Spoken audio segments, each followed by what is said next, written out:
और आप सुन रहे हैं हॉरर कहानी, वह भी मेरी जुबानी। तो दोस्तों, आज मैंने आप लोगों के लिए खौफनाक और सस्पेंस से भरी हुई कहानी लेकर आया हूं, वह भी हॉन्टेड हाउस इन मुंबई के बारे में। कहानी बहुत ही डरावनी है, इसलिए आप लोग वीडियो को अंत तक जरूर देखें। तो कमेंट करके मुझे जरूर बताना। दोस्तों, अगर आपके पास कोई डरावनी सच्ची कहानी है तो आप मुझे इंस्टाग्राम पर अपनी कहानी भेज सकते हैं। वीडियो शुरू करने से पहले मुझे आप सबसे छोटी सी रिक्वेस्ट है कि अगर आप मेरे चैनल पर नए हैं तो मेरे चैनल को सब्सक्राइब करना और मेरी वीडियो को लाइक भी करना। और दोस्तों, कमेंट करके हमें जरूर बताना कि हमारी कहानी आपको कैसी लगी, और आप अपना नाम भी लिखना और यह भी बताना कि आप किस शहर से मेरी वीडियो को देख रहे हो। और फिर मेरे आने वाली वीडियो में मैं आप लोगों के नाम बताऊंगा। तो चलिए दोस्तों, बिना समय बर्बाद किए कहानी शुरू करते हैं।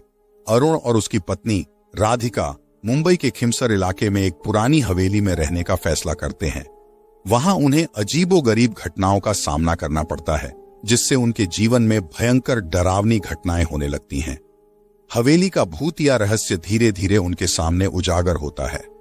मेरा नाम अरुण है और मैं अपनी पत्नी राधिका के साथ मुंबई के खिमसर इलाके में हाल ही में शिफ्ट हुआ था। हम दोनों ने इस पुराने हवेली को देखा था और इसकी खूबसूरती और ऐतिहासिक महत्व ने हमें इसे खरीदने के लिए मजबूर कर दिया।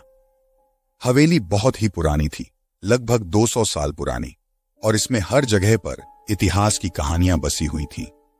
जब हम पहली बार हवेली में दाखिल हुए तो वहां की चुप्पी ने हमें थोड़ा असहज कर दिया, लेकिन हम इसे पुराने घर की सामान्य बात समझकर नजरअंदाज कर गए। पहले कुछ दिन बहुत अच्छे बीते। हमने घर को अपने तरीके से सजाया और वहां रहने का मजा लिया। लेकिन एक रात, आधी रात के करीब, मैंने अपने कमरे के बाहर किसी के चलने की आवाज सुनी। मैंने सोचा कि यह मेरी कल्पना हो सकती है, लेकिन जब आवाज बढ़ती गई तो मुझे लगा कि मुझे जाकर देखना चाहिए। मैंने दरवाजा खोला और देखा कि कोई नहीं था। यह थोड़ा अजीब था, लेकिन मैंने इसे एक सपना समझकर नजरअंदाज कर दिया। अगली रात फिर वही आवाजें। इस बार राधिका भी जाग गई। उसने मुझसे पूछा कि क्या यह कोई चोर हो सकता है। मैंने उसे शांत किया और कहा कि हम सुबह इस पर ध्यान देंगे। लेकिन हमारा सुकून जल्द ही डर में बदल गया। हमने महसूस किया कि रात में घर में अजीबोगरीब घटनाएं हो रही थीं। कभी दरवाजे खुद ही खुल जाते, कभी खिड़कियां खुद ही बंद हो जाती। एक रात हमने सीढ़ियों पर किसी के गिरने की जोरदार आवाज सुनी। हम दोनों दौड़कर सीढ़ियों के पास पहुंचे, लेकिन वहां कोई नहीं था। हम दोनों का डर बढ़ता जा रहा था। हमने सोचा कि हमें किसी स्थानीय व्यक्ति से इसके बारे में पूछना चाहिए। अगले दिन हमने पड़ोसियों से बात की और उन्होंने हमें बताया कि इस हवेली में पहले एक अमीर व्यापारी और उसका परिवार रहता था। उनके साथ एक भयावह घटना घटी थी। व्यापारी की पत्नी और बेटी को किसी ने बुरी तरह मार डाला था और व्यापारी ने सदमे में आत्महत्या कर ली थी। तब से यह हवेली भूतिया मानी जाती है। यह सुनकर हमारे रोंगटे खड़े हो गए। हमने सोचा कि शायद यही वजह है कि हमें ये अजीब घटनाएं महसूस हो रही थीं। लेकिन हमें यह जानकर भी शांति नहीं मिली। हमने सोचा कि हमें किसी तांत्रिक से मदद लेनी चाहिए। हमने एक प्रसिद्ध तांत्रिक से संपर्क किया और उसे हमारी स्थिति बताई। उसने हवेली का मुआयना किया और हमें बताया कि यह जगह नकारात्मक ऊर्जा से भरी हुई है। उसने हमें कुछ पूजा करने और विशेष मंत्र जाप करने की सलाह दी। हमने तांत्रिक की बात मानकर पूजा शुरू की। कुछ दिनों तक सब ठीक रहा, लेकिन फिर एक रात हमने हवेली के एक कमरे से किसी के रोने की आवाज सुनी।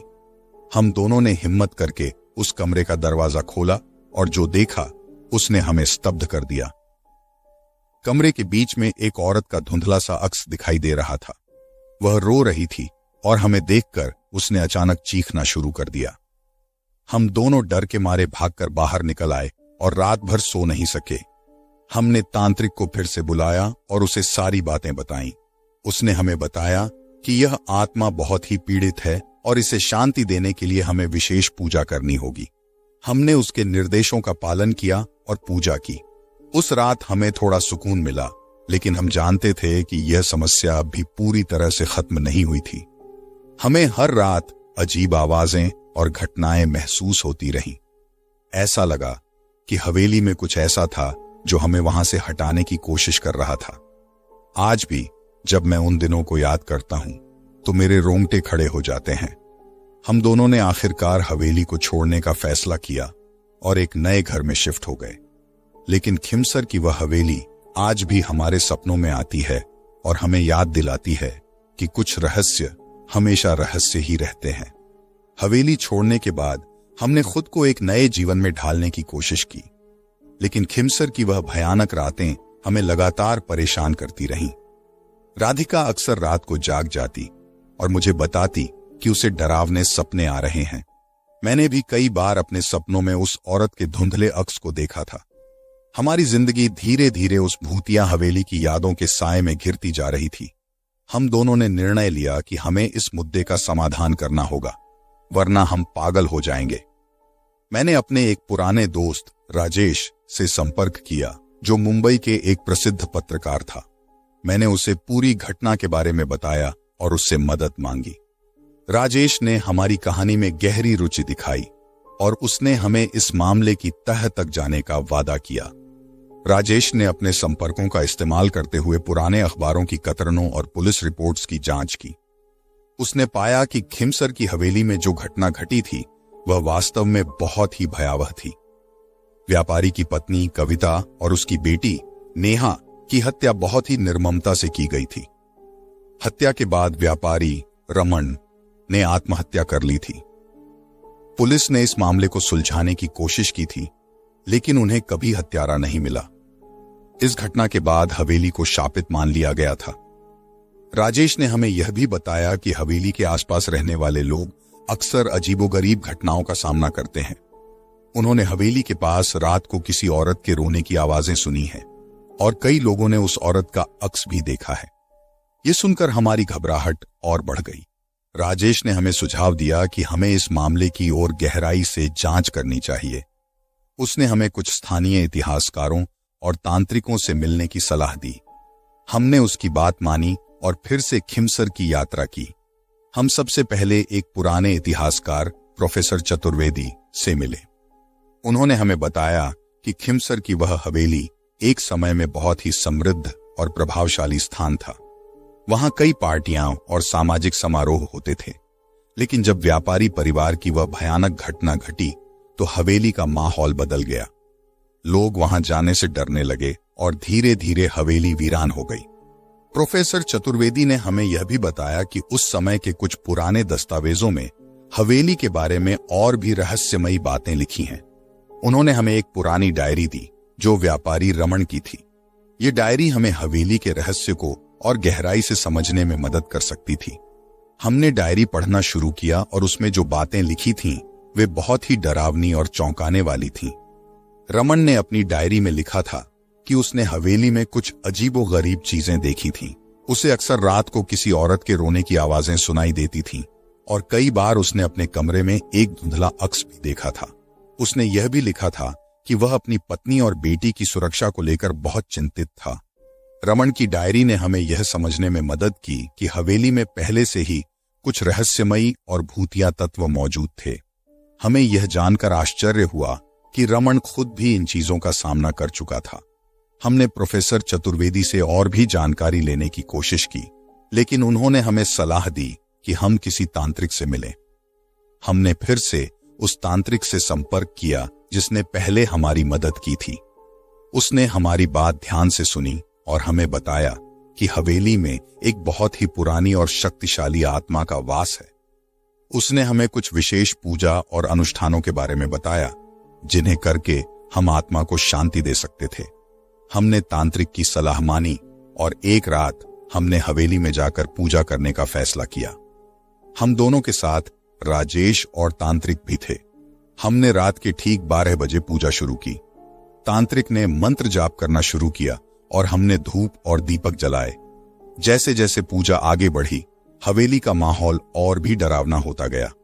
हमें अचानक ठंडी हवा के झोंके महसूस होने लगे और हवेली के दरवाजे खिड़कियां खुद ब खुद हिलने लगे। तांत्रिक ने हमें बताया कि आत्मा हमारे आसपास ही है और हमें अपने पूजा पर ध्यान केंद्रित रखना चाहिए।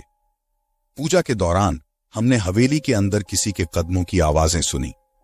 अचानक हमें कमरे के एक कोने में एक धुंधला अक्स दिखाई दिया। वह वही औरत थी जिसे हमने पहले देखा था।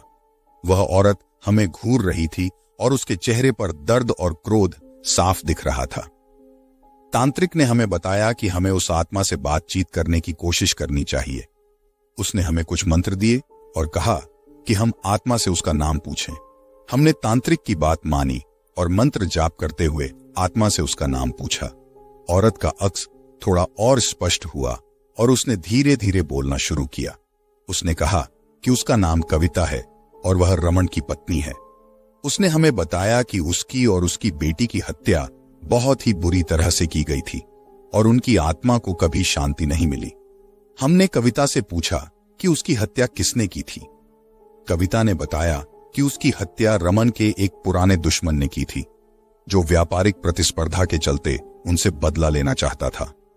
उस दुश्मन ने उनकी हत्या कर दी और रमन को भी आत्महत्या के लिए मजबूर कर दिया। कविता की कहानी सुनकर हमारा दिल दहल गया। हमें यह समझ में आ गया कि कविता और उसकी बेटी की आत्माएं इसलिए हवेली में भटक रही थीं क्योंकि उन्हें न्याय नहीं मिला था। हमने कविता से वादा किया कि हम उसके दुश्मन को ढूंढकर उसे सजा दिलाएंगे। कविता की आत्मा थोड़ा शांत हुई और उसने हमें धन्यवाद कहा। तांत्रिक ने हमें बताया कि अब हमें पुलिस से संपर्क करके इस मामले की पुनः जांच करानी चाहिए। हमने तुरंत राजेश से मदद मांगी और उसने पुलिस को सारी जानकारी दी। पुलिस ने मामले की दोबारा जांच शुरू की और कुछ ही हफ्तों में उस दुश्मन को गिरफ्तार कर लिया। उसने अपना जुर्म कबूल किया और उसे सजा मिली। जब हमें यह खबर मिली तो हमने हवेली में जाकर फिर से पूजा की और कविता की आत्मा को शांति देने की कोशिश की।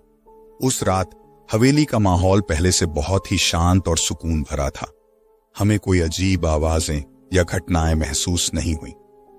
हमने सोचा कि शायद अब कविता और उसकी बेटी की आत्माएं शांति पा चुकी हैं, लेकिन हमारी खुशफहमी जल्द ही टूट गई। एक रात हम दोनों फिर से उस औरत का अक्स अपने सपनों में देखने लगे। वह हमें फिर से हवेली में बुला रही थी। हमने सोचा कि शायद हमें कुछ और करना बाकी है। हमने तांत्रिक से फिर से संपर्क किया और उसे अपने सपनों के बारे में बताया। उसने हमें बताया कि शायद कविता और उसकी बेटी की आत्माएं पूरी तरह से मुक्त नहीं हो पाई हैं। हमें और गहराई से इस मामले की जांच करनी होगी। हमने प्रोफेसर चतुर्वेदी से फिर से मिलने का फैसला किया। उन्होंने हमें बताया कि हमें उस दुश्मन के पीछे की असली वजह जाननी होगी। हमें यह समझना होगा कि उसने कविता और नेहा की हत्या क्यों की। हमने पुलिस रिपोर्ट्स और पुराने दस्तावेजों की जांच की और पाया कि उस दुश्मन का नाम मोहन था।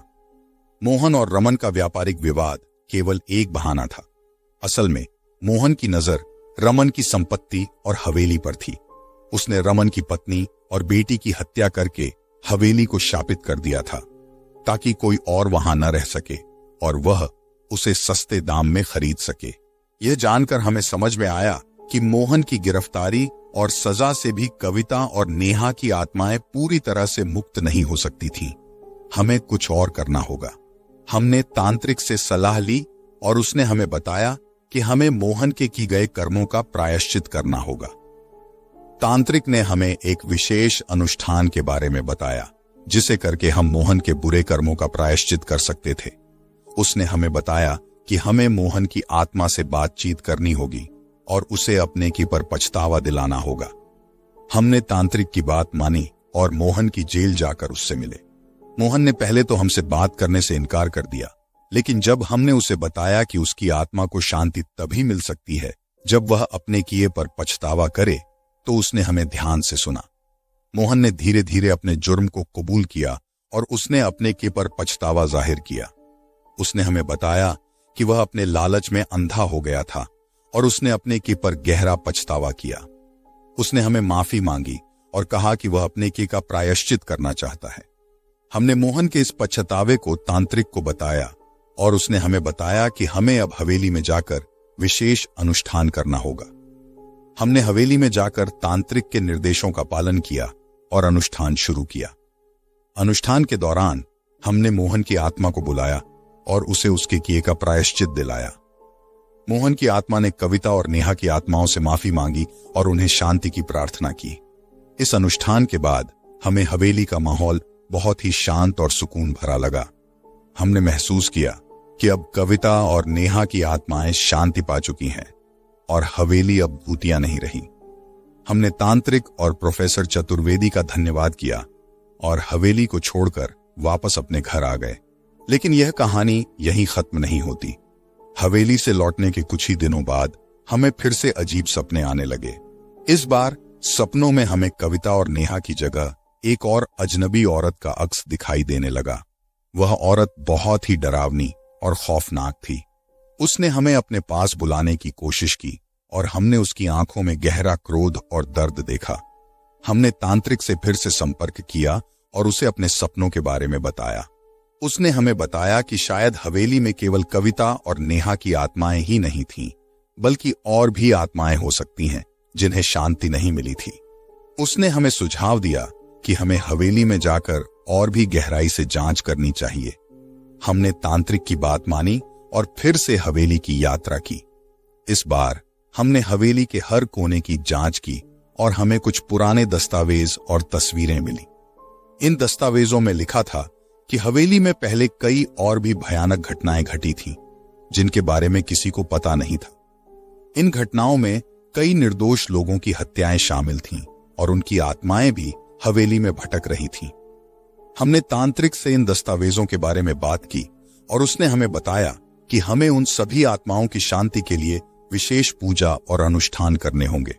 उसने हमें बताया कि यह बहुत ही कठिन और लंबी प्रक्रिया होगी, लेकिन अगर हम सफल हो गए तो हवेली हमेशा के लिए शांति पा सकती है। हमने तांत्रिक की सलाह मानी और एक रात हमने हवेली में जाकर विशेष पूजा और अनुष्ठान शुरू किए। इस बार हमने हवेली के हर कोने में धूप और दीपक जलाए और मंत्र जाप किए। हमें हर जगह पर अजीबोगरीब आवाजें और धुंधले अक्स दिखाई दिए। हमें लगा कि हवेली की सभी आत्माएं हमारे आसपास थीं और हमें देख रही थीं। हमने तांत्रिक के निर्देशों का पालन करते हुए पूजा की और उन सभी आत्माओं से शांति की प्रार्थना की। धीरे धीरे हवेली का माहौल बदलने लगा। हमें ठंडी हवा के झोंके महसूस होने लगे और हवेली के दरवाजे खिड़कियां खुद ब खुद हिलने लगे। ये बहुत ही डरावना था, लेकिन हमने अपने पूजा पर ध्यान केंद्रित रखा। पूजा के दौरान हमें कई आत्माओं की आवाजें सुनाई दी। वे हमसे अपने दुख और पीड़ा के बारे में बता रही थीं। हमें यह समझ में आ गया कि इन आत्माओं को बहुत ही भयानक और दर्दनाक मौतें मिली थीं और उन्हें न्याय नहीं मिला था। हमने उन आत्माओं से वादा किया कि हम उनकी कहानियों को दुनिया के सामने लाएंगे और उन्हें न्याय दिलाएंगे। हमने तांत्रिक के निर्देशों का पालन करते हुए पूजा पूरी की और सभी आत्माओं से शांति की प्रार्थना की। इस पूजा के बाद हवेली का माहौल बहुत ही शांत और सुकून भरा हो गया। हमें कोई अजीब आवाजें या घटनाएं महसूस नहीं हुई। हमें लगा कि अब हवेली की सभी आत्माएं शांति पा चुकी हैं। हमने तांत्रिक और प्रोफेसर चतुर्वेदी का धन्यवाद किया और हवेली को हमेशा के लिए छोड़ दिया। हमने उन सभी आत्माओं की कहानियों को एक किताब में लिखा और दुनिया के सामने लाया। यह किताब बहुत ही प्रसिद्ध हुई और लोगों ने उन आत्माओं को न्याय दिलाने के लिए कदम उठाए। लेकिन हमारी कहानी यहीं खत्म नहीं होती। हवेली से लौटने के बाद हमें कभी कभी फिर से अजीब सपने आने लगे। हमें ऐसा लगा कि उन आत्माओं ने हमें कुछ और बताने की कोशिश की थी। शायद हवेली के रहस्य अभी भी पूरी तरह से उजागर नहीं हुए थे। हमने फैसला किया कि हम इस मामले की तह तक जाएंगे और हवेली के सभी रहस्यों को उजागर करेंगे।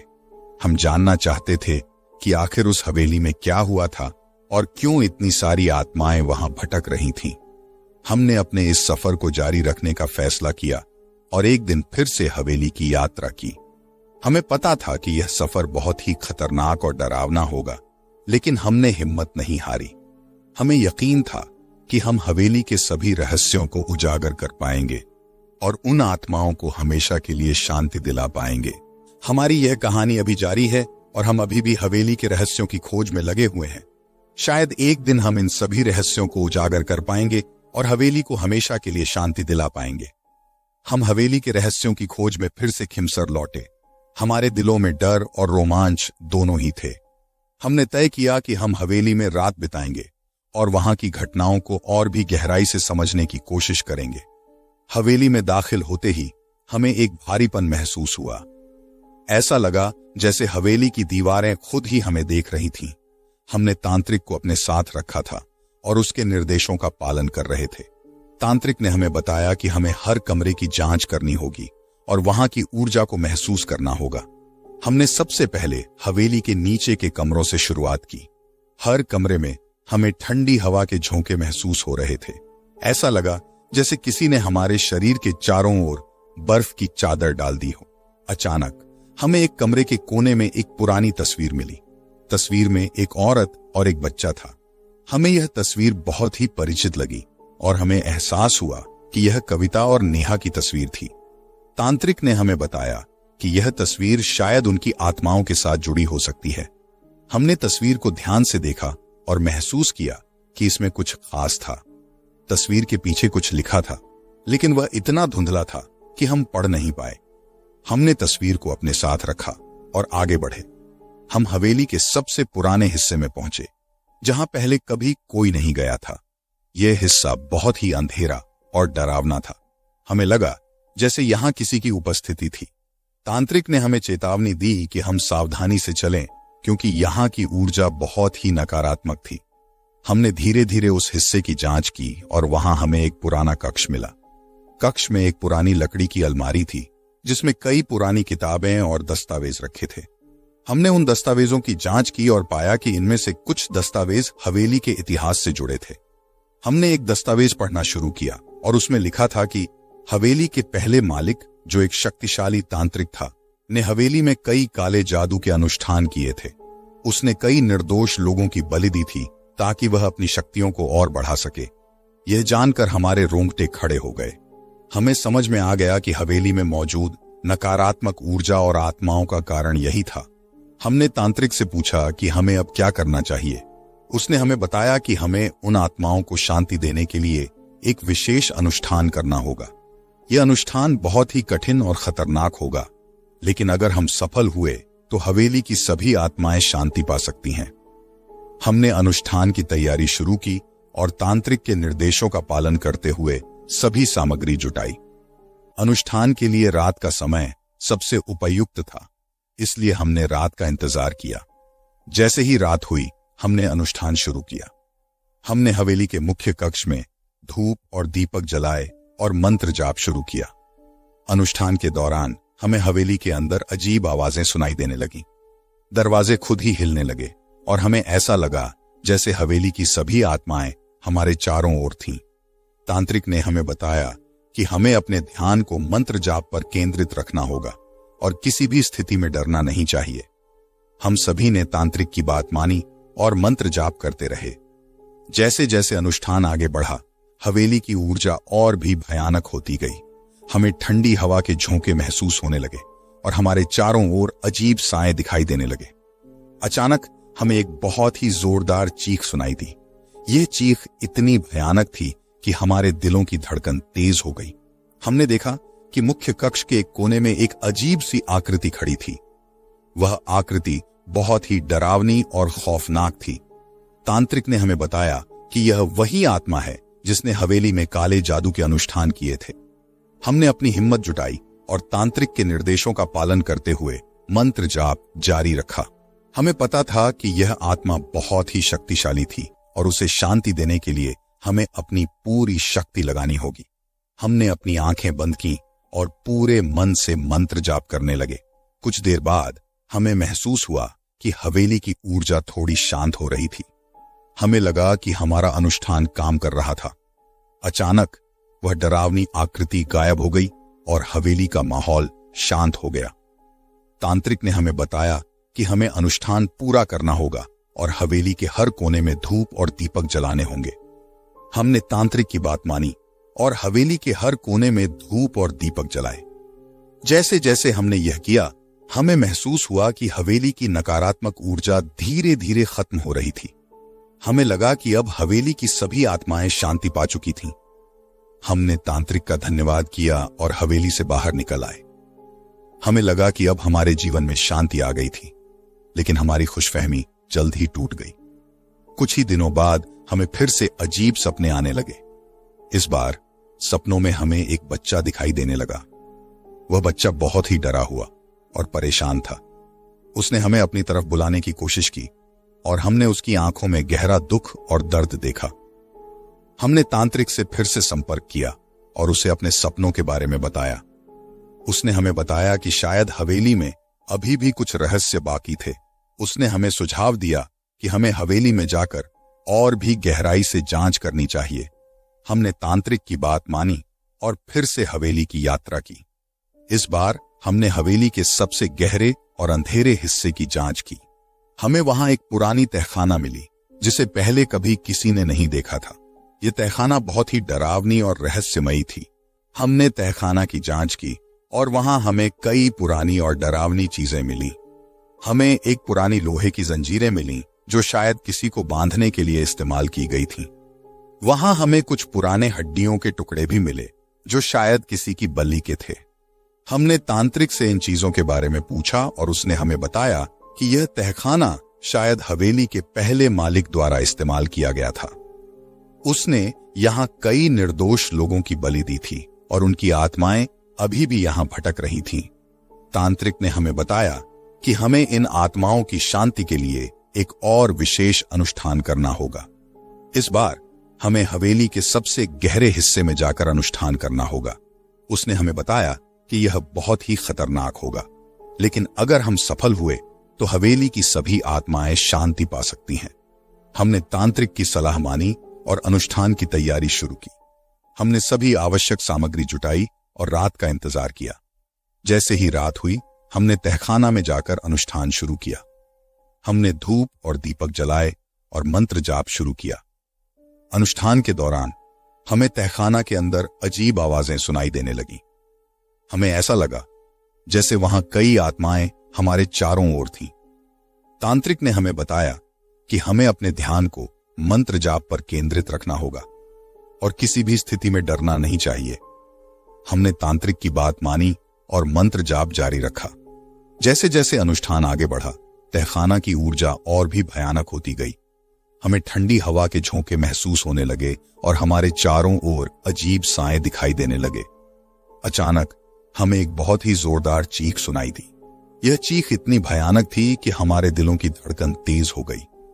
हमने देखा कि तहखाना के एक कोने में एक अजीब सी आकृति खड़ी थी। वह आकृति बहुत ही डरावनी और खौफनाक थी। तांत्रिक ने हमें बताया कि यह वही आत्मा है जिसने हवेली में काले जादू के अनुष्ठान किए थे। हमने अपनी हिम्मत जुटाई और तांत्रिक के निर्देशों का पालन करते हुए मंत्र जाप जारी रखा।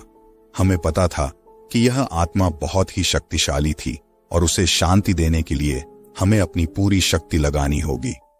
हमने अपनी आंखें बंद की और पूरे मन से मंत्र जाप करने लगे। कुछ देर बाद हमें महसूस हुआ कि तहखाना की ऊर्जा थोड़ी शांत हो रही थी। हमें लगा कि हमारा अनुष्ठान काम कर रहा था। अचानक वह डरावनी आकृति गायब हो गई और तहखाना का माहौल शांत हो गया। तांत्रिक ने हमें बताया कि हमें अनुष्ठान पूरा करना होगा और तहखाना के हर कोने में धूप और दीपक जलाने होंगे। हमने तांत्रिक की बात मानी और तहखाना के हर कोने में धूप और दीपक जलाए। जैसे जैसे हमने यह किया, हमें महसूस हुआ कि तहखाना की नकारात्मक ऊर्जा धीरे धीरे खत्म हो रही थी। हमें लगा कि अब तहखाना की सभी आत्माएं शांति पा चुकी थीं। हमने तांत्रिक का धन्यवाद किया और तहखाना से बाहर निकल आए। हमें लगा कि अब हमारे जीवन में शांति आ गई थी, लेकिन हमारी खुशफहमी फिर से टूट गई। कुछ ही दिनों बाद हमें फिर से अजीब सपने आने लगे। इस बार सपनों में हमें एक बूढ़ी औरत दिखाई देने लगी। वह औरत बहुत ही डरावनी और खौफनाक थी। उसने हमें अपनी तरफ बुलाने की कोशिश की और हमने उसकी आंखों में गहरा क्रोध और दर्द देखा। हमने तांत्रिक से फिर से संपर्क किया और उसे अपने सपनों के बारे में बताया। उसने हमें बताया कि शायद हवेली में अभी भी कुछ रहस्य बाकी थे। उसने हमें सुझाव दिया कि हमें हवेली में जाकर और भी गहराई से जांच करनी चाहिए। हमने तांत्रिक की बात मानी और फिर से हवेली की यात्रा की। इस बार हमने हवेली के सबसे गहरे और अंधेरे हिस्से की जांच की। हमें वहां एक पुराना गुप्त कमरा मिला जिसे पहले कभी किसी ने नहीं देखा था। यह कमरा बहुत ही डरावनी और रहस्यमयी थी। हमने गुप्त कमरे की जांच की और वहां हमें कई पुरानी और डरावनी चीजें मिली।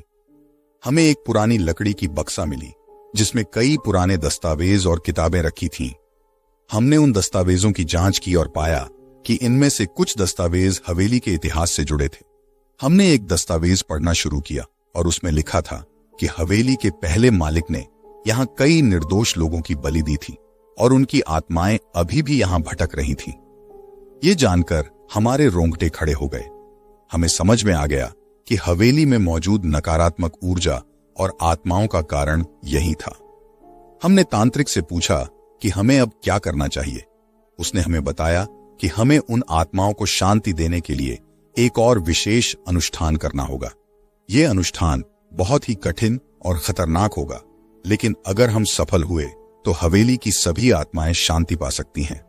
हमने तांत्रिक की सलाह मानी और अनुष्ठान की तैयारी शुरू की। हमने सभी आवश्यक सामग्री जुटाई और रात का इंतजार किया। जैसे ही रात हुई, हमने गुप्त कमरे में जाकर अनुष्ठान शुरू किया। हमने धूप और दीपक जलाए और मंत्र जाप शुरू किया। अनुष्ठान के दौरान हमें गुप्त कमरे के अंदर अजीब आवाजें सुनाई देने लगीं। हमें ऐसा लगा जैसे वहां कई आत्माएं हमारे चारों ओर थीं। तांत्रिक ने हमें बताया कि हमें अपने ध्यान को मंत्र जाप पर केंद्रित रखना होगा और किसी भी स्थिति में डरना नहीं चाहिए। हमने तांत्रिक की बात मानी और मंत्र जाप जारी रखा। जैसे जैसे अनुष्ठान आगे बढ़ा, गुप्त कमरे की ऊर्जा और भी भयानक होती गई। हमें ठंडी हवा के झोंके महसूस होने लगे और हमारे चारों ओर अजीब साए दिखाई देने लगे। अचानक हमें एक बहुत ही जोरदार चीख सुनाई दी। यह चीख इतनी भयानक थी कि हमारे दिलों की धड़कन तेज हो गई। हमने देखा कि गुप्त कमरे के एक कोने में एक अजीब सी आकृति खड़ी थी। वह आकृति बहुत ही डरावनी और खौफनाक थी। तांत्रिक ने हमें बताया कि यह वही आत्मा है जिसने हवेली में काले जादू के अनुष्ठान किए थे। हमने अपनी हिम्मत जुटाई और तांत्रिक के निर्देशों का पालन करते हुए मंत्र जाप जारी रखा। हमें पता था कि यह आत्मा बहुत ही शक्तिशाली थी और उसे शांति देने के लिए हमें अपनी पूरी शक्ति लगानी होगी। हमने अपनी आंखें बंद की और पूरे मन से मंत्र जाप करने लगे। कुछ देर बाद हमें महसूस हुआ कि गुप्त कमरे की ऊर्जा थोड़ी शांत हो रही थी। हमें लगा कि हमारा अनुष्ठान काम कर रहा था। अचानक वह डरावनी आकृति गायब हो गई और गुप्त कमरे का माहौल शांत हो गया।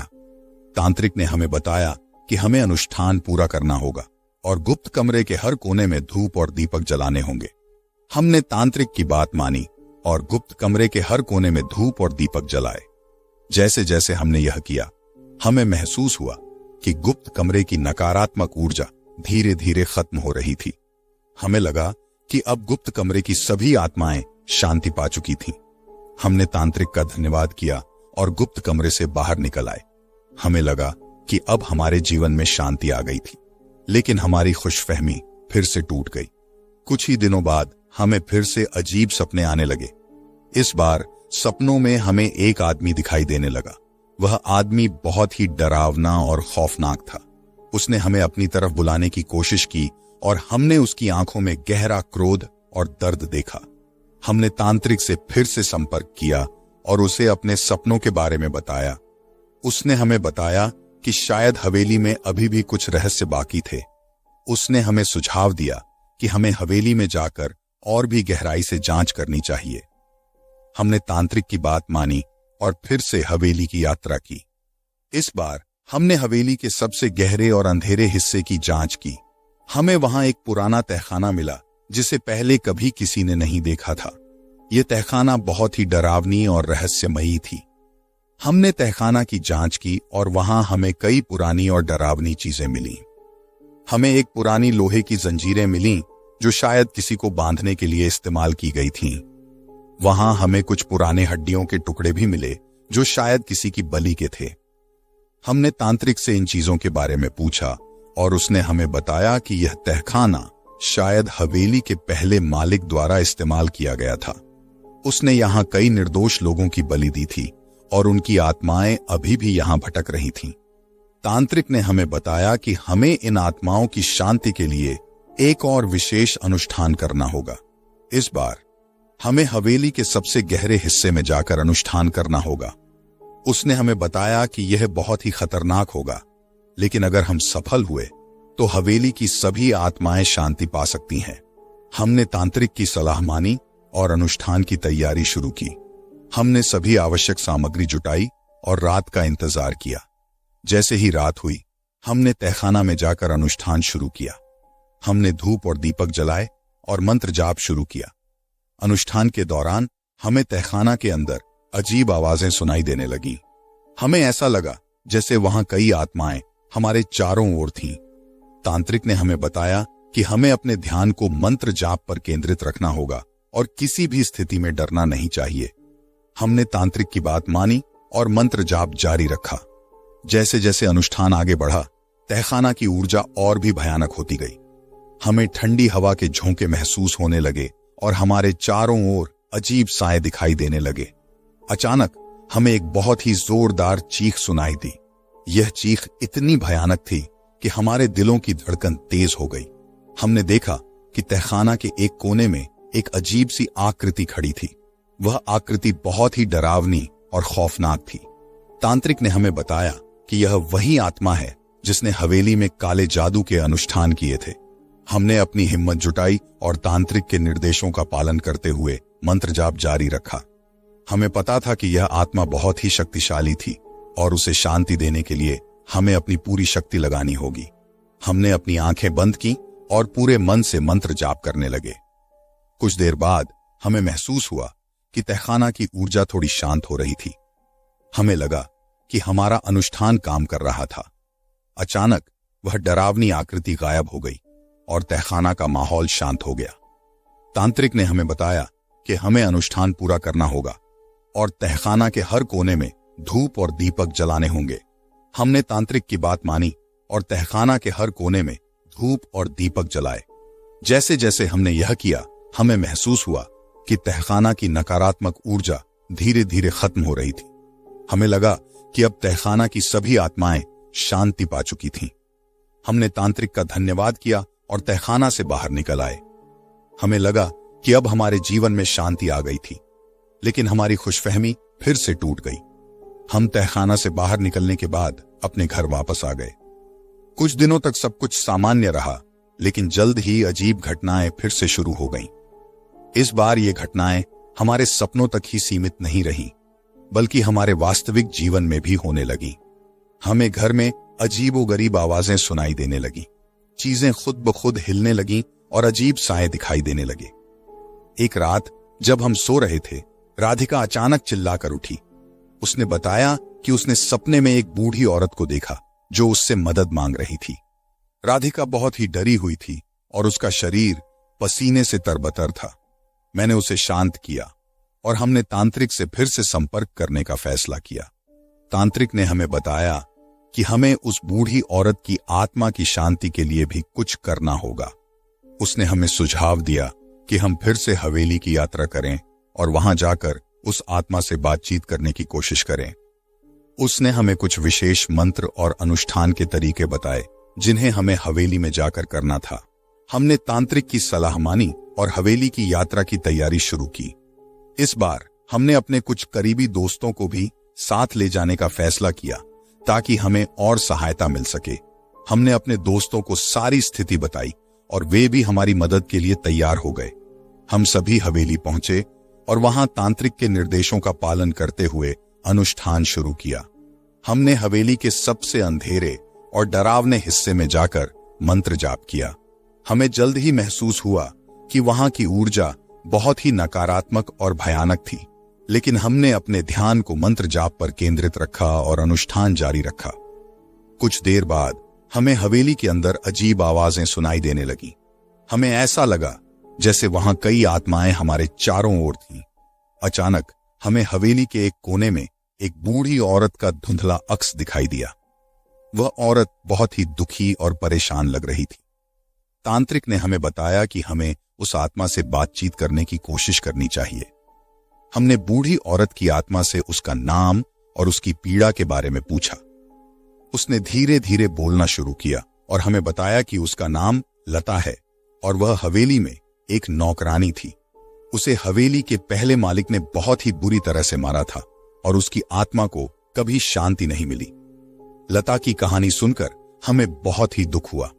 हमने उससे वादा किया कि हम उसकी आत्मा को शांति दिलाने की पूरी कोशिश करेंगे। तांत्रिक ने हमें बताया कि हमें लता की आत्मा को शांति देने के लिए एक विशेष अनुष्ठान करना होगा। उसने हमें कुछ विशेष मंत्र और अनुष्ठान के तरीके बताए। हमने तांत्रिक की बात मानी और अनुष्ठान की तैयारी शुरू की। हमने हवेली के सबसे पुराने और डरावने हिस्से में जाकर अनुष्ठान किया। हमने धूप और दीपक जलाए और मंत्र जाप किया। अनुष्ठान के दौरान हमें हवेली के अंदर अजीब आवाजें सुनाई देने लगीं और चीजें खुद ब खुद हिलने लगीं। हमने तांत्रिक के निर्देशों का पालन करते हुए अनुष्ठान जारी रखा। जैसे जैसे अनुष्ठान आगे बढ़ा, हमें महसूस हुआ कि हवेली की नकारात्मक ऊर्जा थोड़ी शांत हो रही थी। लता की आत्मा धीरे धीरे स्पष्ट हो गई और उसने हमें धन्यवाद कहा। उसने हमें बताया कि अब उसे शांति मिल रही है और वह हमारी मदद के लिए आभारी है। लता की आत्मा को शांति मिलते ही हवेली का माहौल बहुत ही शांत और सुकून भरा हो गया। हमें कोई अजीब आवाजें या घटनाएं महसूस नहीं हुई। हमें लगा कि अब हवेली की सभी आत्माएं शांति पा चुकी हैं। हमने तांत्रिक का धन्यवाद किया और हवेली से बाहर निकल आए। हमें लगा कि अब हमारे जीवन में शांति आ गई थी और हमने अपनी जिंदगी को सामान्य बनाने की कोशिश शुरू की। लेकिन हमारी खुशफहमी फिर से टूट गई। कुछ ही दिनों बाद हमें फिर से अजीब सपने आने लगे। इस बार सपनों में हमें एक छोटे बच्चे का अक्स दिखाई देने लगा। वह बच्चा बहुत ही डरा हुआ और परेशान था।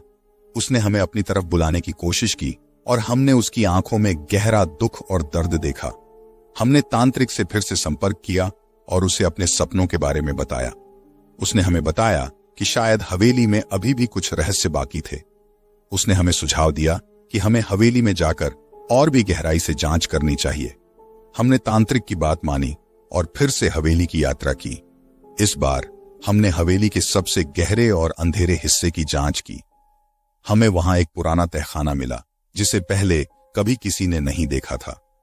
यह तहखाना बहुत ही डरावनी और रहस्यमयी थी। हमने तहखाना की जांच की और वहां हमें कई पुरानी और डरावनी चीजें मिली। हमें एक पुरानी लोहे की जंजीरें मिली जो शायद किसी को बांधने के लिए इस्तेमाल की गई थीं। वहां हमें कुछ पुराने हड्डियों के टुकड़े भी मिले जो शायद किसी की बलि के थे। हमने तांत्रिक से इन चीजों के बारे में पूछा और उसने हमें बताया कि यह तहखाना शायद हवेली के पहले मालिक द्वारा इस्तेमाल किया गया था। उसने यहाँ कई निर्दोष लोगों की बलि दी थी और उनकी आत्माएं अभी भी यहाँ भटक रही थीं। तांत्रिक ने हमें बताया कि हमें इन आत्माओं की शांति के लिए एक और विशेष अनुष्ठान करना होगा। इस बार हमें हवेली के सबसे गहरे हिस्से में जाकर अनुष्ठान करना होगा। उसने हमें बताया कि यह बहुत ही खतरनाक होगा, लेकिन अगर हम सफल हुए तो हवेली की सभी आत्माएं शांति पा सकती हैं। हमने तांत्रिक की सलाह मानी और अनुष्ठान की तैयारी शुरू की। हमने सभी आवश्यक सामग्री जुटाई और रात का इंतजार किया। जैसे ही रात हुई, हमने तहखाना में जाकर अनुष्ठान शुरू किया। हमने धूप और दीपक जलाए और मंत्र जाप शुरू किया। अनुष्ठान के दौरान हमें तहखाना के अंदर अजीब आवाजें सुनाई देने लगीं। हमें ऐसा लगा जैसे वहां कई आत्माएं हमारे चारों ओर थीं। तांत्रिक ने हमें बताया कि हमें अपने ध्यान को मंत्र जाप पर केंद्रित रखना होगा और किसी भी स्थिति में डरना नहीं चाहिए। हमने तांत्रिक की बात मानी और मंत्र जाप जारी रखा। जैसे जैसे अनुष्ठान आगे बढ़ा, तहखाना की ऊर्जा और भी भयानक होती गई। हमें ठंडी हवा के झोंके महसूस होने लगे और हमारे चारों ओर अजीब साए दिखाई देने लगे। अचानक हमें एक बहुत ही जोरदार चीख सुनाई दी। यह चीख इतनी भयानक थी कि हमारे दिलों की धड़कन तेज हो गई। हमने देखा कि तहखाना के एक कोने में एक अजीब सी आकृति खड़ी थी। वह आकृति बहुत ही डरावनी और खौफनाक थी। तांत्रिक ने हमें बताया कि यह वही आत्मा है जिसने हवेली में काले जादू के अनुष्ठान किए थे। हमने अपनी हिम्मत जुटाई और तांत्रिक के निर्देशों का पालन करते हुए मंत्र जाप जारी रखा। हमें पता था कि यह आत्मा बहुत ही शक्तिशाली थी और उसे शांति देने के लिए हमें अपनी पूरी शक्ति लगानी होगी। हमने अपनी आंखें बंद की और पूरे मन से मंत्र जाप करने लगे। कुछ देर बाद हमें महसूस हुआ कि तहखाना की ऊर्जा थोड़ी शांत हो रही थी। हमें लगा कि हमारा अनुष्ठान काम कर रहा था। अचानक वह डरावनी आकृति गायब हो गई और तहखाना का माहौल शांत हो गया। तांत्रिक ने हमें बताया कि हमें अनुष्ठान पूरा करना होगा और तहखाना के हर कोने में धूप और दीपक जलाने होंगे। हमने तांत्रिक की बात मानी और तहखाना के हर कोने में धूप और दीपक जलाए। जैसे जैसे हमने यह किया, हमें महसूस हुआ कि तहखाना की नकारात्मक ऊर्जा धीरे धीरे खत्म हो रही थी। हमें लगा कि अब तहखाना की सभी आत्माएं शांति पा चुकी थी। हमने तांत्रिक का धन्यवाद किया और तहखाना से बाहर निकल आए। हमें लगा कि अब हमारे जीवन में शांति आ गई थी, लेकिन हमारी खुशफहमी फिर से टूट गई। कुछ ही दिनों बाद हमें फिर से अजीब सपने आने लगे। इस बार सपनों में हमें एक आदमी दिखाई देने लगा। वह आदमी बहुत ही डरावना और खौफनाक था। उसने हमें अपनी तरफ बुलाने की कोशिश की और हमने उसकी आंखों में गहरा क्रोध और दर्द देखा। हमने तांत्रिक से फिर से संपर्क किया और उसे अपने सपनों के बारे में बताया। उसने हमें बताया कि शायद हवेली में अभी भी कुछ रहस्य बाकी थे। उसने हमें सुझाव दिया कि हमें हवेली में जाकर और भी गहराई से जांच करनी चाहिए। हमने तांत्रिक की बात मानी और फिर से हवेली की यात्रा की।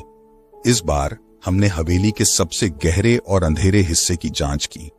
हमें वहां एक पुराना तहखाना मिला जिसे पहले कभी किसी ने नहीं देखा था। यह तहखाना बहुत ही डरावनी और रहस्यमयी थी। हमने तहखाना की जांच की और वहां हमें कई पुरानी और डरावनी चीजें मिलीं। हमें एक पुरानी लोहे की जंजीरें मिलीं जो शायद किसी को बांधने के लिए इस्तेमाल की गई थी। वहां हमें कुछ पुराने हड्डियों के टुकड़े भी मिले जो शायद किसी की बलि के थे। हमने तांत्रिक से इन चीजों के बारे में पूछा और उसने हमें बताया कि यह तहखाना शायद हवेली के पहले मालिक द्वारा इस्तेमाल किया गया था। उसने यहां कई निर्दोष लोगों की बलि दी थी और उनकी आत्माएं अभी भी यहां भटक रही थीं। तांत्रिक ने हमें बताया कि हमें इन आत्माओं की शांति के लिए एक और विशेष अनुष्ठान करना होगा। इस बार हमें हवेली के सबसे गहरे हिस्से में जाकर अनुष्ठान करना होगा। उसने हमें बताया कि यह बहुत ही खतरनाक होगा, लेकिन अगर हम सफल हुए तो हवेली की सभी आत्माएं शांति पा सकती हैं। हमने तांत्रिक की सलाह मानी और अनुष्ठान की तैयारी शुरू की। हमने सभी आवश्यक सामग्री जुटाई और रात का इंतजार किया। जैसे ही रात हुई, हमने तहखाना में जाकर अनुष्ठान शुरू किया। हमने धूप और दीपक जलाए और मंत्र जाप शुरू किया।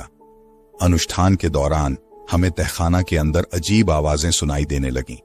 हमें ऐसा लगा जैसे वहां कई आत्माएं हमारे चारों ओर थीं। तांत्रिक ने हमें बताया कि हमें अपने ध्यान को मंत्र जाप पर केंद्रित रखना होगा और किसी भी स्थिति में डरना नहीं चाहिए। हमने तांत्रिक की बात मानी और मंत्र जाप जारी रखा। जैसे जैसे अनुष्ठान आगे बढ़ा, तहखाना की ऊर्जा और भी भयानक होती गई। हमें ठंडी हवा के झोंके महसूस होने लगे और हमारे चारों ओर अजीब साए दिखाई देने लगे। अचानक हमें एक बहुत ही जोरदार चीख सुनाई दी। यह चीख इतनी भयानक थी कि हमारे दिलों की धड़कन तेज हो गई। हमने देखा कि तहखाना के एक कोने में एक अजीब सी आकृति खड़ी थी। वह आकृति बहुत ही डरावनी और खौफनाक थी। तांत्रिक ने हमें बताया कि यह वही आत्मा है जिसने हवेली में काले जादू के अनुष्ठान किए थे। हमने अपनी हिम्मत जुटाई और तांत्रिक के निर्देशों का पालन करते हुए मंत्र जाप जारी रखा। हमें पता था कि यह आत्मा बहुत ही शक्तिशाली थी और उसे शांति देने के लिए हमें अपनी पूरी शक्ति लगानी होगी। हमने अपनी आंखें बंद की और पूरे मन से मंत्र जाप करने लगे। कुछ देर बाद हमें महसूस हुआ कि तहखाना की ऊर्जा थोड़ी शांत हो रही थी। हमें लगा कि हमारा अनुष्ठान काम कर रहा था। अचानक वह डरावनी आकृति गायब हो गई और तहखाना का माहौल शांत हो गया। तांत्रिक ने हमें बताया कि हमें अनुष्ठान पूरा करना होगा और तहखाना के हर कोने में धूप और दीपक जलाने होंगे। हमने तांत्रिक की बात मानी और तहखाना के हर कोने में धूप और दीपक जलाए।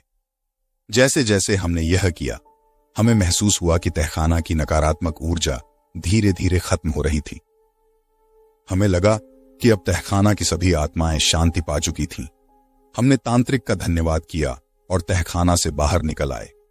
हमें लगा कि अब हमारे जीवन में शांति आ गई थी, लेकिन हमारी खुशफहमी फिर से टूट गई। हमने देखा कि हवेली का सबसे रहस्यमय हिस्सा अभी भी हमारी पहुंच से बाहर था। हमने तहखाना की गहराइयों में उतरने का फैसला किया। नीचे उतरते समय हमने अजीब सी गंध और आवाजें सुनी। तहखाना का सबसे गहरा हिस्सा बहुत ही अंधकारमय और ठंडा था। नीचे पहुंचकर हमें एक बड़ा कमरा मिला जिसमें चारों ओर काले जादू की निशानियां थीं।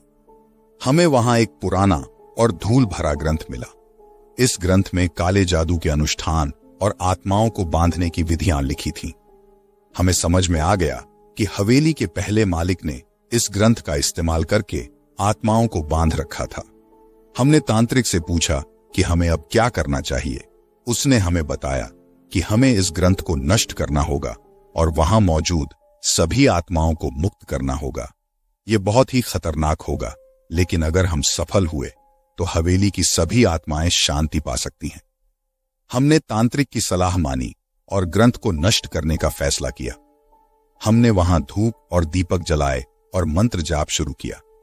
जैसे ही हमने ग्रंथ को जलाना शुरू किया, तहखाना के अंदर अजीब आवाजें और झटके आने लगे। ऐसा लगा जैसे हवेली की सभी आत्माएं मुक्त होने की कोशिश कर रही थीं। हमने अपनी हिम्मत जुटाई और मंत्र जाप जारी रखा।